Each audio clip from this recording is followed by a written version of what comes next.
Good morning, this is On here reporting from MCB3020 News. A recent study by Dr. Marilyn Erickson showed how easy it is for cross-contamination to occur in the kitchen. Erickson contaminated many fruits and vegetables with common pathogens such as E. coli and Salmonella. She would then cut into a piece of contaminated fruit and without washing her knife would cut into a clean, uncontaminated fruit. She found out that pathogens would spread from produce to produce if the knife is not washed in between. Let's go into the field to learn more about this issue. Here we have Dr. Shri, a food safety expert. Dr. Shri, can you tell us where contamination is the most prevalent? Well, the germiest places in the kitchen have been proven to be the vegetable and meat compartments of the refrigerator, blenders, can openers, rubber spatulas, plastic containers, cutting boards, dishcloths, and sponges. How does cross-contamination occur? The main mode of contamination occurs by not washing your hands when dealing with ready-to-eat foods after handling raw food. And you can also cause cross-contamination by placing raw meat above or near ready-to-eat foods, causing either direct contact or the juices to fall. What kind of bacteria is the most common? Well, raw meat, poultry, and fish contain E. coli. Chicken, turkey, and fowl contain Shigella, Salmonella, and Toxoplasmosis, and unpasteurized cheese contains Listeria monocytogenes. Thank you, Dr. Shri. Now let's go over to Dr. Shelby. Hi, I'm going to be showing you how cross-contamination happens in the kitchen. So here I have an apple that is infected with E. coli. I also have an apple that is free of bacteria. So I'm going to take this knife and cut this apple. And now I'm going to cut this bacteria-free apple and see if any of our bacteria is transferred. So, as you can see here, some of the E. coli has transferred onto our clean apple. You can also see that our cutting board is covered in E. coli, as are my hands.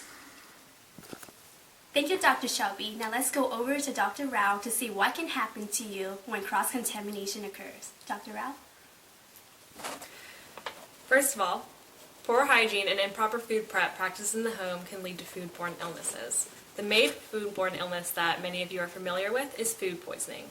It is caused by bacteria on food, and it can cause nausea, vomiting, stomach pains, weakness, and chills. The four most common food poisoning bacteria that I will discuss are Staphylococcus, Salmonella, Clostridium, and Campylobacter. Staphylococcus is found on the skin, in your saliva, and in infected eyes and nose. It is not destroyed by cooking the food, and symptoms appear between 1 to 8 hours after eating. Salmonella comes from poor food handling, as you've seen earlier in the kitchen. It takes up to 48 hours to develop after food is eaten, and symptoms include nausea, cramps, diarrhea, fever, and headache. It lasts between 3 to 21 days and can cause death in the young and weak. Clostridium is found in the soil and intestines of animals and is common in the environment. It also comes from poor food handling, especially related to cooking, storage, refrigerator temperatures, and it occurs about 12 hours after eating. Your symptoms include pains, diarrhea, and vomiting. It lasts 24 hours, and the serious reaction is called botulism, which is caused by a toxin. Campylobacter is found in many animals, and you can get it from ingestion of contaminated food and water, contact with infected animals, poor food handling, especially by using the same chopping boards, knives, and plates for raw and cooked chicken. Thank you.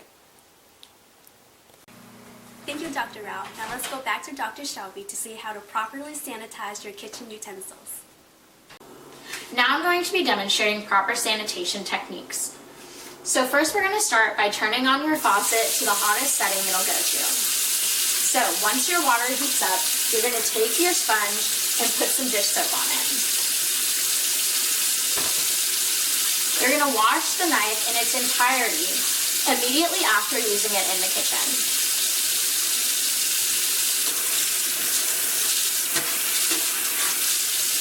Then you're going to dry it immediately with a clean dish towel And these techniques are not only applicable to knives, but they're also applicable to the cutting board we used earlier, as well as peelers, graters, and brushes, just to name a few.